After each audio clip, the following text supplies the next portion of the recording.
তো বন্ধুরা দেখতে পেলেন রাফি কিছুই চালাইতে জানতো না, গুটি গুটি পায়ে তিলে তিলে তিলে তিলে তাকে একজন দক্ষ চালক হিসেবে তৈরি করলাম, যা আপনারা নিজেরাই দেখলেন। ঢাকা মাগুরা ঢাকা যশোর হাই রোডে অনেক সুন্দরভাবে ড্রাইভিং করে আসলো।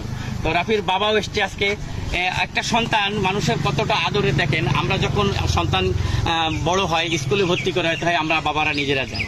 যখন ছেলে ম্যাট্রিক পরীক্ষা দেবে তখন আমাদের বাবারা আমরা তাদের সাথে যাই, যখন ইন্টার পরীক্ষা দেবে তখন আমরা বাবারা তার সাথে যাই, যখন কোনো ভালো জবে যাবে তখনও বাবারা আমার সাথে যাই। তাহলে বাবা সূর্যের আলো সেম জিনিস। তা সেই বাবাই আমাদের এখানে এসছে। আমাদের এটা হলো রাফির বাবা, তিনিও আজকে দেখতে আসছেন। প্রথম আমাদের কাছে দিয়ে গেছিল যে আমার ছেলেটাকে একটু দক্ষ চালক তৈরি করেন। তো আমরা আসলে গর্বিত যে আমাদের কাছে এরকম বাবারা আসে একটা দায়িত্ব দিতে, তা সেই দায়িত্বটা আমরা পালন করতে পারি। তো আপনার ছেলে যে গাড়ি ড্রাইভিং করলো আজকে, আপনি দেখলেন আমাদের হাতে যে সেই ছোট্ট রাফিকে দিয়ে গেছিলেন, মানে যে সে গাড়ি চালাইতে জানে না।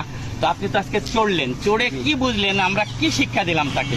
আলহামদুলিল্লাহ, আপনাদের এই অল্প দিনেই যে রাফি যতটুকু শিখেছে, আমি এতে আসলেই গর্বিত যে অল্প সময়ের ভিতরে যে ও যতটুকু আয়ত্ত করেছে, একেবারে এত হাতে করি। তারপরে দেখা গেল পথ চলার ভিতরে সে আরও অগ্রসর হবে।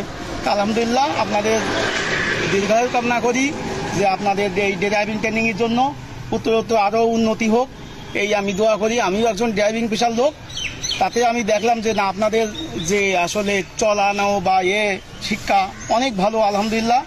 তা আমি আপনাদের এর জন্য আরো দোয়া করছি, উন্নতি করছি। অসংখ্য ধন্যবাদ আপনাকে।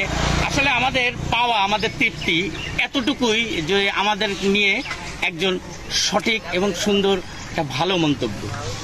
এবং রাফি, তোমাকে আমি একটা কথাই বলবো, তুমি সে প্রথম দিন এসেছিলে, তুমি আঁকা বাঁকা চালাইতে জানতে না, কিভাবে চালাতো। আজকে আস্তে আস্তে আস্তে আস্তে তুমি একজন দক্ষ চালক হিসেবে প্রতিষ্ঠিত হয়েছো। তা তোমার আমি সবসময় বলবো, তুমি দ্রুত গতির গাড়ি চালানো বর্জন করবা, নিরাপদে গাড়ি চালাবা। সবসময় একটা কথা মনে রাখবা, সময়ের চেয়ে জীবনের মূল্য অনেক বেশি।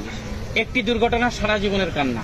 তোমার জন্য তোমার পরিবার পথ চেয়ে আছে, এই কথাটা মনে রেখে সবসময় গাড়ি ড্রাইভিং করো, ঠিক আছে? আর আমাদের প্রতিষ্ঠানের নামে তোমার যদি কোনো মন্তব্য থাকে, আমাদের প্রতিষ্ঠান কিভাবে তোমাকে আজকে তোমার আমাদের বিদায়ের দিন, আমরা তোমাকে দক্ষ চালক হিসেবে স্বীকৃতি দিলাম। তুমি সবসময় নিরাপদে গাড়ি চালাবা।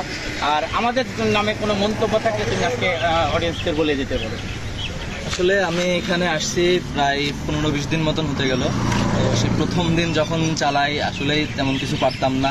তো সেখান থেকে আস্তে আস্তে আজকে হাইওয়েতে চালালাম এবং বেশ ভালোভাবেই চালাইলাম। এবং উপশহর ড্রাইভিং ট্রেনিং সেন্টার আমার যতটুকু প্রয়োজন ছিল তারা ততটুকু সাপোর্টই আমাকে দিয়েছে।